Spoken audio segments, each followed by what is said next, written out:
Good afternoon, everybody. My name is Nathan Hudson. I was born and raised here in Cullman, Alabama, a long time ago. But one of my favorite things was always to read to my daughter, but she's in her 20s and in the military, and at the moment, she's actually learning how to rappel out of helicopters. So I was given this great opportunity by the Cullman Tribune to read a bedtime story to all of y'all. So what I'm going to do is read from my daughter's book. It's called My Big Book of Fairy Tales by Peter Stevenson. We're going to go with the classic, Three Little Pigs.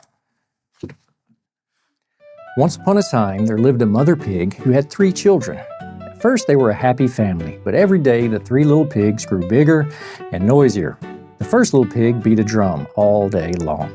The second little pig played a recorder, and the third little pig strummed a guitar. They only stopped to watch rock videos on television. One day, Mother Pig couldn't stand the noise any longer. "This house is too small for all of us," she said. "You must go and find homes of your own.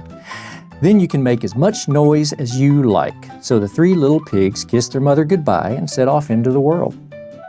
After the pigs had walked for a long time, the first little pig started to feel rather tired. Just then a farmer went by with a cartload of straw. "Excuse me, sir," said the first little pig.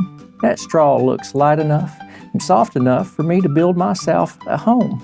May I have some?" "Help yourself," replied the man. So the little pig set to work to build himself a home. He worked hard all day, making himself a fine house of straw with a fine thatched roof. Soon he had finished his house and had moved in. The first little pig settled down in his chair, switched on his favorite music, and got ready to play his drum. Just then he got a terrible shock. A face appeared in the window. It was a big, bad wolf who had been watching him all along. "He'll make a tasty meal," the wolf mumbled to himself. Then he called out, little pig, let me come in."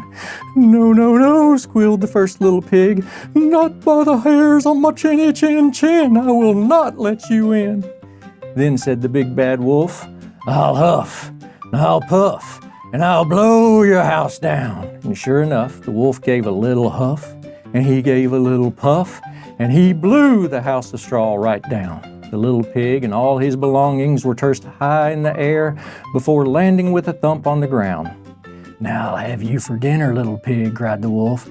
"No, you won't," the little pig squealed, and even before the straw had settled, he was off as fast as his little legs would carry him.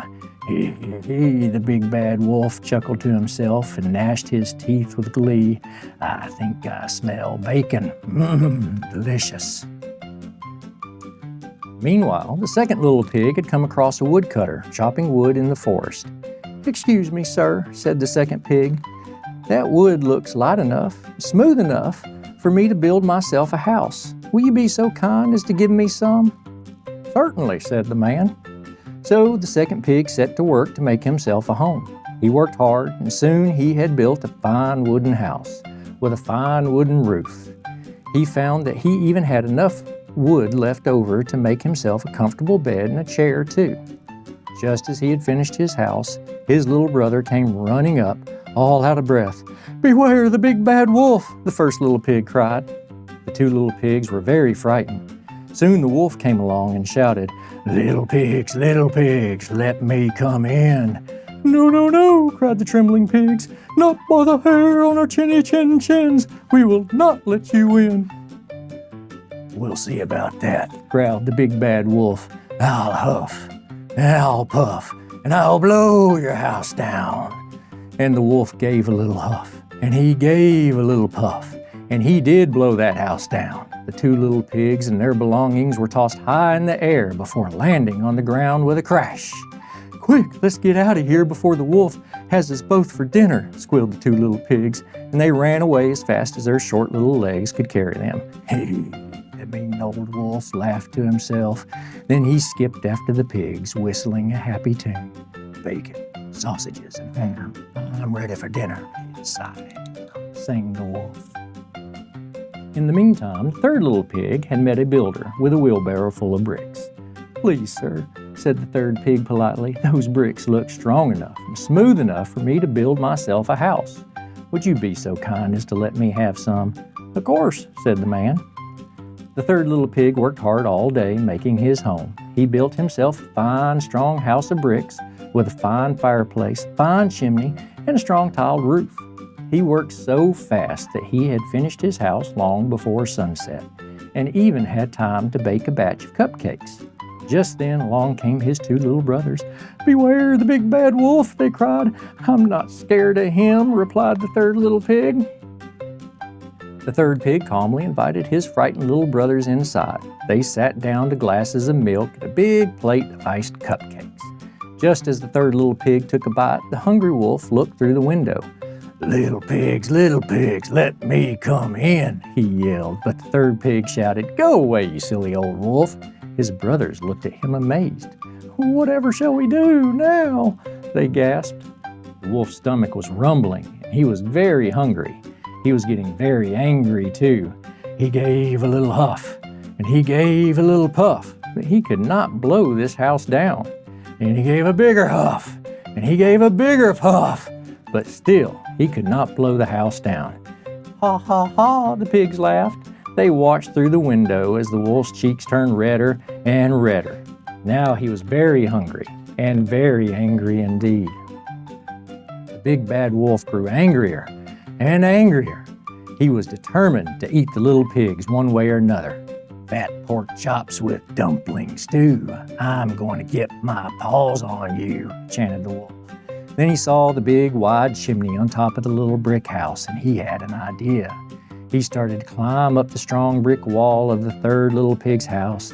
Then he scrambled up the strong tiled roof and danced along the ridge towards the chimney. Three little pigs looked up at the ceiling as they heard the wolf crashing about on the roof. "I will get my dinner somehow," he said, chuckling to himself as he looked down the chimney into the fireplace. First two pigs clung to each other terrified, but the third little pig guessed what the wolf's plan was, and he said to his brothers, "Quick, put more wood on the fire." The three pigs rushed about to make the biggest roaring fire they could.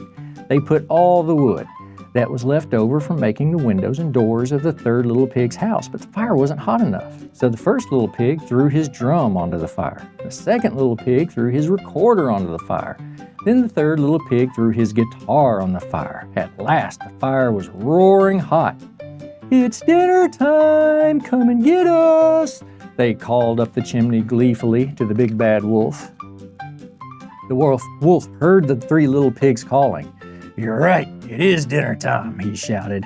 Without a second thought, he slid all the way down the chimney and fell into the fire. "Help! Help!" he cried. "My tail is on fire!" He raced out of the pig's house and down the road, and that was the last that the three little pigs ever saw of the big bad wolf. "Yippee!" they cried and hugged each other for joy. The three little pigs knew that the big bad wolf would never bother them again, so they decided to build themselves a big new house to live in together. They built the walls of strong brick, they thatched the roof with soft straw, then they made comfortable furniture out of smooth wood. They were so happy that they decided to throw a big party. They went out shopping to replace the instruments that they had thrown into the fire. The first little pig bought a drum kit, the second little pig bought a saxophone, and the third little pig bought an electric guitar. Then they went home and had a very noisy party with their friends, but no one else could hear them because their house of brick and wood and straw was so well built. And what became of the big bad wolf? Well, he didn't stop running away from the three little pigs' house until he came to a river far away. Then he plunged his burning tail into the icy water to cool it. He came out shivering and bedraggled and feeling very sorry for himself. "I still feel very hungry," said the wolf, "but I'm definitely not in the mood for a bacon sandwich." The end.